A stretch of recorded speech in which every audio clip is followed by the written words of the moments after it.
yan ang sumisira sa kanila. Yang mga tao na yan. Yan ang mga sumisira. Dahil ito, mukhang ayaw nila na magiging buo.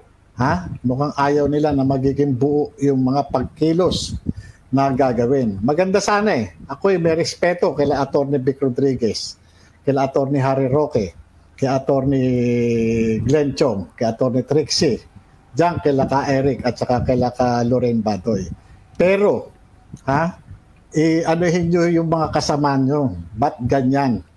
Bakit ganyan? Hindi ko alam kung pinagbibintangan pa tayo nito, Boss Dada. Na tayo may dahilan, ba't hindi siya pinagsasalita? Kasi binanggit niya isa-isa, wala silang problema. Parang ang dating. Ewan ko I hope I'm wrong in thinking about this Pero putang ina. Ano naman ang kinalaman natin?